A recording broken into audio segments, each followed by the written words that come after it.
I want to talk about the ancient metaphysics of primitive religions and how they affect us to this very day. Because there is a well-known phenomenon, which is the Venus figurine, as you can see on the screen here. This almost all representations of women have been in the form of Venus figurines from, as you can see, the Gravettian period, so 26,000 to 21,000 years ago. So back when mankind was living in small hunter-gatherer bands, this was a deeply important religious symbol, it seems, to those people, because, of course, fertility and high infant mortality is a huge issue.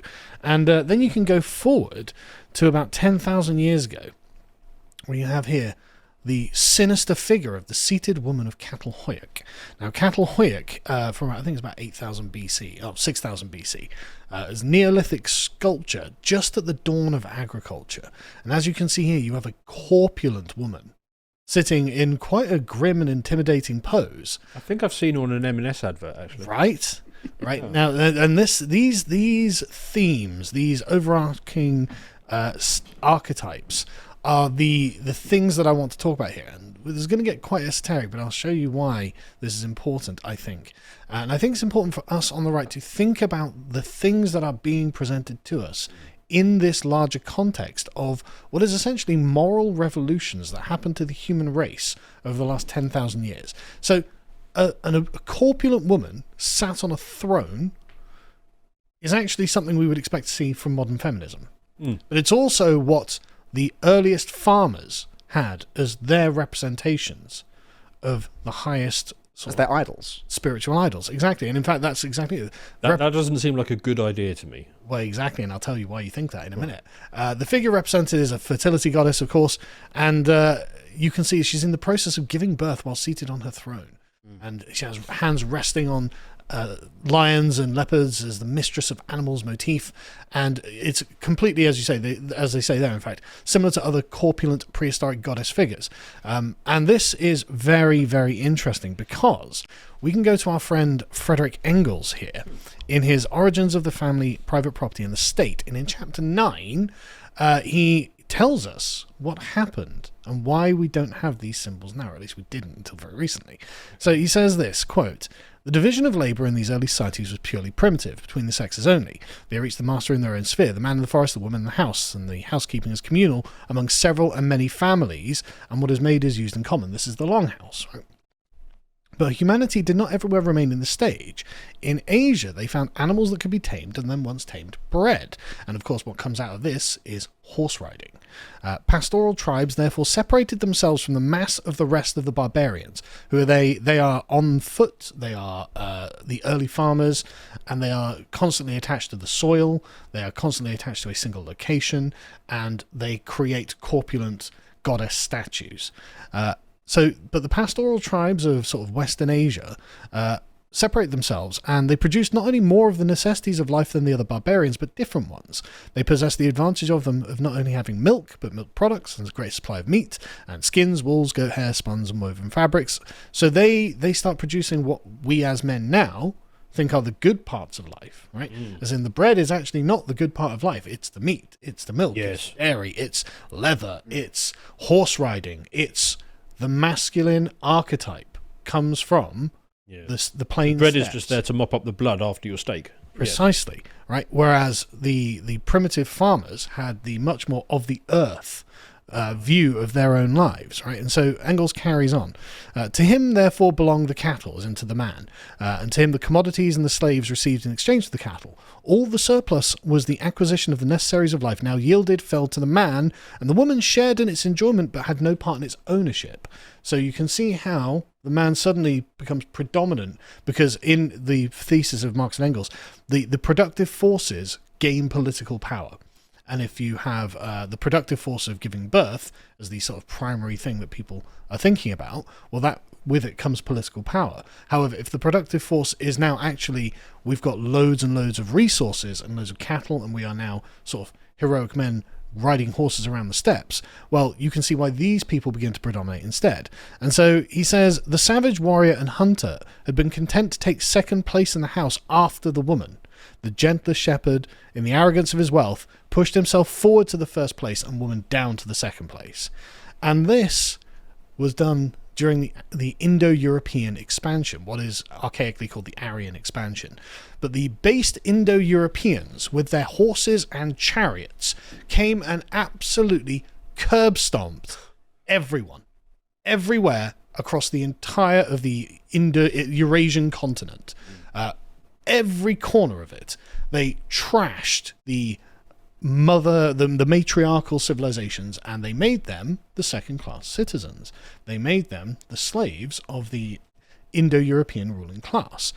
So the based Indo-Europeans create an expressly hierarchical rule, and this is reflected in the mythology. So you may be familiar with the Titanomachy, which is the story of how Zeus overthrows Kronos. So and this is a very common motif that you see in practically every pagan religion. And what it's describing is the world before the invention of agriculture, then the world in the invention of agriculture, then the Indo-European conquests. And it's fascinating how it's just such a universal motif. But of course, if it's the Indo-Europeans conquering everywhere, they bring the same story with them. And so in the beginning, you have man as tiny hunter-gathering tribes, and the world is terrifying and scary and unknowable. But then you get the sort of regulation of the farming, the earliest farmers, and to them, their gods are kind of gross, right? So, for example, you've got, during the tyrannical and degenerate reign of Cronus, who is the god who unleashed chaos and darkness by castrating his father Uranus, who then cursed Cronus to have his children rebel in his own stead. So Cronus, rather than doing something good and decent and noble, decides to eat his own children to prevent them from being able to rebel. This is a deeply sort of lunar archetype. This is a cruel, selfish, callous god. And this is the god of the primitive farmers. And Cronus himself marries his own sister, has children with her, and then eats his own children. But Rhea, his sister, tricks Cronus into eating a rock instead of Zeus. And Zeus represents the sky father god of the Indo-Europeans. And Zeus makes Cronus vomit out his own siblings. They then wage war on the Titans and the primordial gods. And, of course, Zeus and the Olympian gods win. And they bring about the classical style gods that we think of when we read the Iliad. And in the Iliad, Zeus is represented really, really fairly, right? So on one hand, you've got a series of gods who are like, we hate the Trojans, we want them destroyed. On the other hand, you've got Ares and what's the love goddess? Aphrodite. That's it, yeah. And on the other side saying, no, we like the Trojans, please. And so they're both trying to persuade Zeus to deal even-handedly with, or destroy, or the other. And Zeus is in the middle saying, no, look, they're all my children, right? I'm the god of everyone. I can't just do one thing or the other. And eventually, God, what's Zeus's wife's name now? Hera. Hera tricks Zeus into essentially not paying attention by seducing him, and they manage to trash the Trojans. But the point being is Zeus is a fair-handed god, right? He isn't self-interested. He is the father of everyone, and so he is concerned for everyone. And so you can instantly see the difference between Zeus and Cronus, right? Zeus is bringing justice and order, whereas Cronus is trying to desperately maintain his own power at the expense of everyone else. There is nothing too base or gross or degenerate for Cronus to do that he won't do. He will castrate his own father, he will marry his own sister, and he will eat his own children, right? Zeus, he would absolutely fit in the global elite of time. Oh, he absolutely would. Yeah. But Zeus is duty-bound by morality to overthrow this. He is to bring in a just, lawful order in which both sides are recognized to have legitimate claims on what is happening. And this is what he does. And it's no coincidence then that, like, Zeus and the other Indo-Europeans, European religions, they all render Zeus means something like Skyfather, right? It means and you can think of it from the perspective of the Indo-Aryans on the Great Plains of Asia. They've got the vastness of the sky. It's all sky in front of you.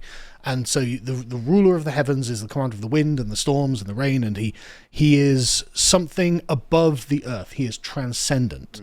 And many of the ancient heroes are emulating the Skyfather archetype.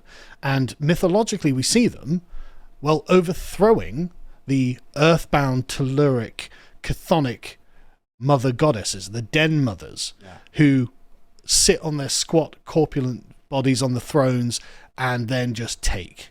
They follow the example of Cronus. And this is what Perseus and Medusa are about. Perseus is, of course, going into Medusa's cave to behead her, to bring her back. Yes. And you see this, again, in many things. Like Gilgamesh is another excellent example of this. We did like a 4-hour dissection and interrogation of the Epic of Gilgamesh. Which was, I know you're a fan of his story. This is probably my favourite piece of content on the website. Go and look at it. It'll be in the show notes.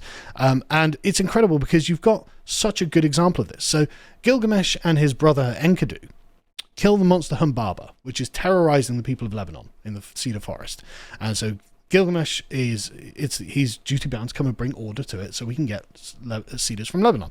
So he goes and kills Humbaba, and then he returns to Uruk. And the goddess Ishtar, who in Sumerian is Inanna, but Akkadian Ishtar and Ishtar is easy to say, becomes infatuated with Gilgamesh. She's like, oh wow, this guy's amazing. I'm going to go down and try and seduce him. And Ishtar is a cruel, selfish goddess of erotic desire, fertility, procreation, and destruction. She delights in chaos, and she demands respect and submission no matter who it's from, even other gods, kings, no matter who it is, right? And in some myths, I mean, she even threatens to break open the gates of the underworld and bring out all the dead to consume all of the living if she doesn't get her way. And so you can see in exactly the Cronus archetype. I'm just thinking Hillary Clinton here. But exactly. Yeah. There is nothing I won't do if you don't give me my way. I will ruin life for everyone, right? And it is the solar masculine aspect that has to predominate over this lunar feminine aspect in order to make sure that justice and righteousness is brought to the earth. Because the Ishtar-style goddess will say, no, look, I'll ruin everything if you don't just give me what I want. And that has to be stopped. If I could just come in very quickly, I mean, I know you're not a man of faith, Carl, but I'm a Catholic, right? And I can't help but see certain things worth commenting on in what you're saying, which is that the first thing is that civilization that was most successful in ancient times was the one that recognized that the governing transcendent principle of the universe is father-like in nature, as opposed to like either something selfish or like a slave driver or something like that. It's actually a father who loves you, a father who cares about you, which is itself obviously a very Christian idea. It's an early it's an inheritance of all of this. Yeah. So I would argue that it's more of just a recognition of reality. It is. Yeah, I agree. Yeah.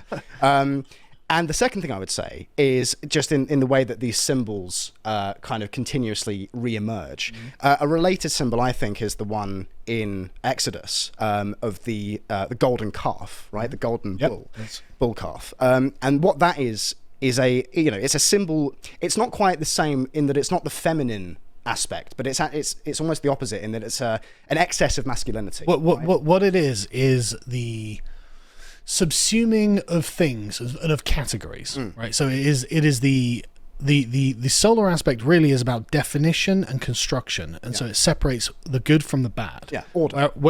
Order. Whereas, like you say, with the golden calf, it represents the destruction of categories. Yes. The subsuming of good into evil to corrupt the whole thing. Yes, because 2 points very quickly. Go on. The first is it represents the worship of money. It's made of gold, money. Yeah. It's a bull, masculinity, power, strength. And what it leads to when the Israelites are worshipping the golden calf is a kind of insane period of just orgiastic sex and degeneracy.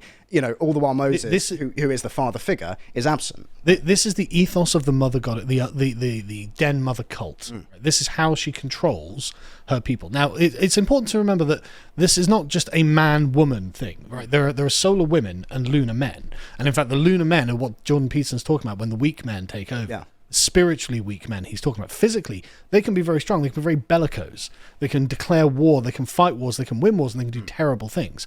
It's not that they're physically weak, it's that they are morally crippled. Yeah. And it is up to the Sky Father to fix this.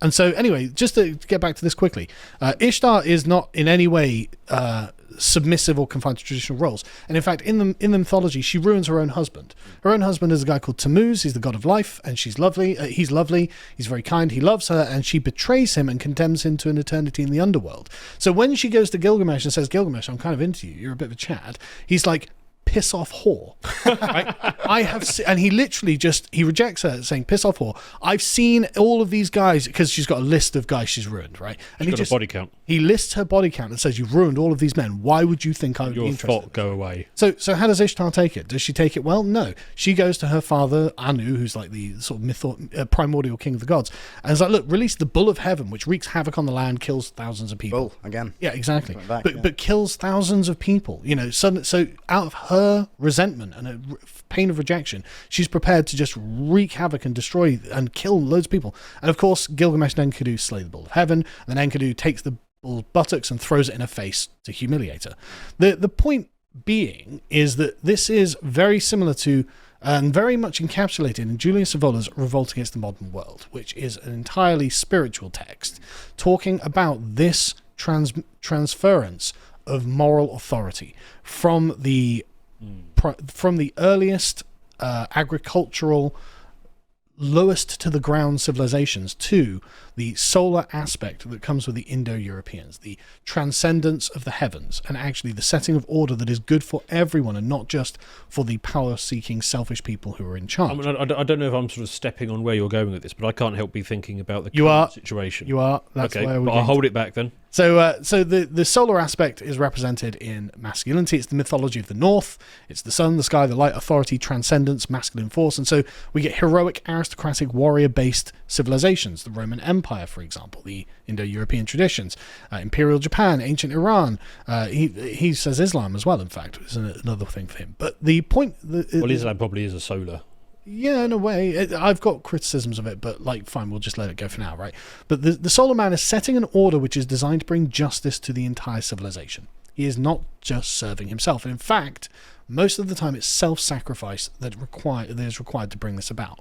On the other aspect, we have the Lunar Man, the mythology of the South, where the earth is excessively fertile and provides everything for you without any hard work or any differentiation between good and bad, quality and... being poor. And so this is symbolized by the moon, the earth, caves, fertility, passivity, femininity, and you get the sort of matriarchal agrarian societies that come out of this. And this means that the Catalhoic archetype of the corpulent den mother on her throne it's designed to serve her in a tyrannical way, to provide for her basest desires so she can become fecund and continue to replicate this. And if I just make a very quick point, this is a conversation I've had actually with my fiance of all people recently about the fact that pathological femininity, the tendency of pathological femininity is to expand, whereas the tendency of pathological masculinity is to retract and to become small. And I think these are kind of related concepts. No, absolutely. It's entirely the ethos. And the reason I'm telling all of you people this is because I want you to have this kind of image in your mind. Right? There are two different ways of doing civilization. And for the last couple of thousand years, we've had the Chad Indo-European Skyfathers in various guises. And I'm not trying to make truth claims, but the general ethos has been of the Skyfather and his structuring an order through the patriarchal realm. And Engels he's furious about this. He's like, no, look, the only way that this can work, the communism can work, is we return to the ethos of the den mother, where actually everything is undifferentiated and returns to the earth and is the lowest common denominator. It's difficult to imagine you could understand it at that level and still choose it. Yes. So, I mean, yeah, no, that's precisely correct. And that's why anything that infuriates Engels is an ally of mine. Yeah. So, God save the Skyfather. But just as a quick quote from Revolt, does this sound familiar, right? During festivals that celebrated chthonic goddesses and the return of men to the Great Mother, all men felt themselves to be free and equal. Caste and class distinctions no longer could be applied, but could be freely overturned, and a general licentiousness and pleasure in promiscuity tended to be rather widespread. Mm-hmm. Because they are trying to return us to the civilization of the den mother. Yes. Because prior to this, we had standards, we had exclusion, we had status, we had good against bad recognized as being different, and that's all the earthy religions of the previous... Whereas they're basically promoting the old version of men for Harris, or whatever they called it. Yes. Yeah. White guys for Harris. White guys for Harris, yes. That's it. Yep. And so, have you ever seen the film 13th Warrior? I have not. Great film. Right, you should watch it. Right. No, Zoomers, right? Go on Netflix or wherever you can find this. Go and watch 13th Warrior, because this is such a perfect pop culture representation of everything that I've just been talking about. And it's kind of crazy how it presages it. So the Norse warriors are, of course, pagans who are the followers of Odin, and they take an Arab along with them to discover what is actually important about their religion. So somewhere in the north of Norway, a town is being attacked by these kind of cave-dwelling savages, and it's just, where have these come from? But there are hordes of them, hordes of these absolute cannibal savages, and so the 13 warriors have been requested to come and save them. And in the process of this, look at what they find: a Venus Den Mother icon. And they're like, oh god, this is weird. And so we're seeing a direct conflict between the telluric, debased cannibal society versus the heroic Nordic. Because they're very much masculine energy. 100%. It's 12 guys who are bound together by sort of tradition and blood and shared customs and culture. And the 13th guy is not bound by any of that, but he wins his position through merit and through proving himself. Precisely correct. He does the right thing for the right reasons. This is the Den Mother. You can see the snake around her, and that claw she's got is a poison that she scratches people with. And it's up to Bulvi, the leader, to go and fight her. And he does fight her, but she scratches him in the process. And so Bulvi dies in the final battle. Oh, I was hoping you were going to do the prayer. I love this prayer. Yes, so you can see the prayer, and you can see that this is directly solar, masculine, and exclusive and hierarchical. And he dies in the last battle, poisoned but fighting to the death, against the hordes of the now furious cannibals who come out of the caves because he's killed the Den Mother. But they win, of course, because this is how these things work. Do we have time to read the prayer for those who are listening? You go ahead. It is read good. it. It's, look there, I see my father. Look there, I see my mother and my sisters and my brothers. Look there, I see the line of my people back to the beginning. Look, they do call to me. They bid me to take my place amongst them in the halls of Valhalla, where brave men lie forever. I mean, what a sentiment. It's amazing. And so, yes, he dies during the battle, but it's epic and it's amazing. You should go and watch this film because it actually exactly represents the conflict between these two ways of being that I'm talking about now. And so the reason I bring all this up is because which way of being does this represent? The idol has emerged again. Yes. Yeah. I mean, it's almost the same statue, just bigger. It's for those who are listening, we've now got the Venus figure, but a 12-foot version that's been put in New York. Well, let's see how it's described in the headline. 12-foot plus-sized black woman statue who wants to talk to manager. That's how it's described in the headline. But that's precisely what we have. And this is the return of the Den Mother, the return of the self-centered, corpulent, excessive, selfish way of living that feminism has brought about. Unexcellent, uninspiring. Absolutely. Yeah. There is no standard. There is just me. Yeah. There is just the devouring ego of the Den Mother. You could almost have like a caption on that image of just me. Yeah, no, that's precisely it. And in fact, like they've got a quote from the author of this piece, the artist. This was installed at ground level on a low-wide base. The work invites engagement with hundreds of thousands of people who traverse the plazas every day. The woman grounded in the stars cuts a stark contrast to the pedestaled permanent monuments, both white, both men. So there are two white men monuments that she's between. While she's, quote, embodying a quiet gravity and grandeur. Well, she definitely has gravity. I'll give her that. Don't get me wrong. I'm not saying that she doesn't grab attention, but for what reason, right? Now, the two statues of the white men are men who did things. Yeah, you'll be surprised. You'll be surprised. What a contrast! Yeah, they're real men. Who one of them was a famous actor, and then the other was a chaplain in the U.S. military. Who I can't remember much about his story, but he did something important. I looked at Wikipedia very briefly. But the point is, they're there for reasons. Right? They're not there for themselves. They are there because they helped others. Well, and going back to your points of the 13 warriors, if you watch the film, they're very much aware that they're probably all going to die. Yep. But they're doing it for a reason. They're doing it because they have purpose. to do it. To uphold a transcendent order. And upholding all of those things that were in that prayer that we talked about just a minute ago. And as you're so right, Charlie, this is just... There is nothing beyond her but it's herself. downward. It's like spiritually downward facing. 100%. Whereas the other two, I imagine, are spiritually upward facing. She wants to be on on a throne in a cave with you bowing at her feet and providing her with resources. Yeah. She provides nothing. Absolutely nothing. Just consumes. It is all about her. It's the most self-centered thing I've ever seen in my life. This is just, I'm important because I am. Yeah. And it's like, well, I'm sorry, that's not how the Skyfather has these things. I don't agree. I do think secular people massively underestimate the importance of these symbols because this is in Times Square, right? Millions of people will see this, and it will be, whether it's in their peripheral vision or directly, it will make an imprint on their psyche, and that does actually have a real effect because, again, what is being embodied, what's being celebrated and worshipped here? Well, it's not excellence, as we've been saying, and I find it so fascinating, which is your point, Carl, how these images and idols always come back. They always remanifest themselves, especially in times of chaos as well, because we live in a time of chaos, and surprise, surprise, people are worshipping the self, ultimately.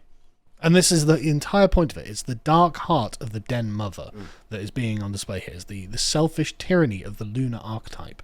And they are just open about it. I mean, and the thing is, the reason they get away with this is because we just don't think in these terms anymore. It's like, no, I want the heroic solar masculine who conquers and sets the righteous order for everyone, not someone who represents a selfish consuming tyranny. Yeah. And I really think that this is actually important. I say this, as someone who's an atheist who couldn't help but read a bunch of this stuff and go, yeah, no, this does map onto a bunch of things that are happening, actually.